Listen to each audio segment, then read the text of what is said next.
Hi everyone, hope you're doing well. This is Umer Farooqi, and today I'm going to talk about CV writing tips and techniques. And why am I doing this? Because on my Sunday's live session, a lot of people asked me, so how do you ensure that you get the interview call? How do you ensure that you have the best CV?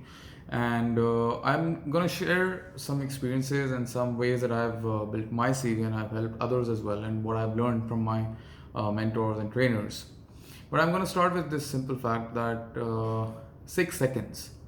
6 seconds is what it takes for a recruiter to check your CV and possibly throw it away. You might spend months and even years building your CV, thinking that this will create an impact, but you might be doing something wrong that makes the recruiter just be like, okay, I've seen enough. This is not impressive. So, what is it that you're doing wrong? What is it that you should be doing right? So, I'm going to talk about 7 things today, which you have to keep in mind. And this is just my recommendation. I'm open to suggestions as well if you have any. So, there's 7 things that I want to share. First of all, it's your CV shouldn't be more than 2 pages, and this is for those people who have at least 4 to 5 years of experience.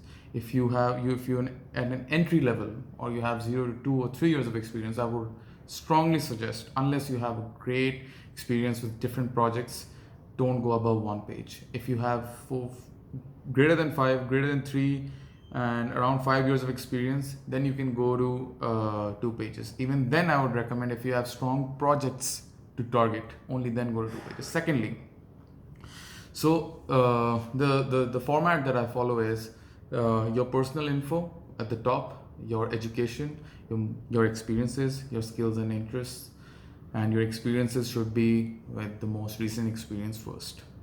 And why this is something that I follow, and some people, they don't write the education after they've done 5 to 6 years of experience. They're like, okay, our experience matters most. So that's up to you. But this is my second point, that this is the info that a recruiter is normally looking for, because all of these information have different points and different influences. Then third is the upper middle area is the most important part. So the upper middle area. So for me, that's my most relevant experience and my education.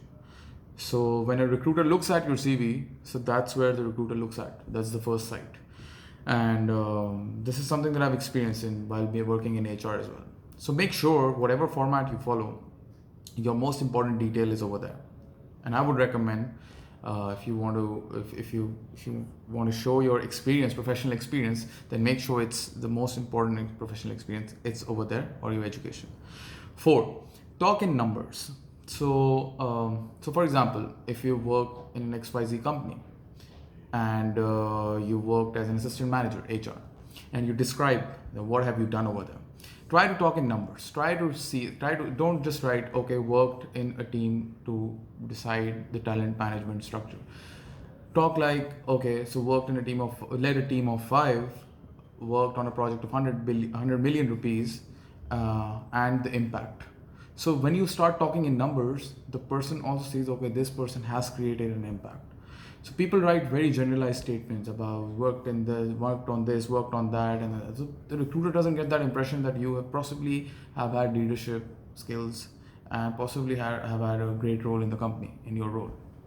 And the fifth is read JDs and edit your CV accordingly. So wherever you apply, read the requirements and edit your CV. What the biggest mistake is, whenever we see a job posting, we randomly send our CVs, and we're like, okay, why haven't we heard back? Because the recruiter can't resonate with you, right?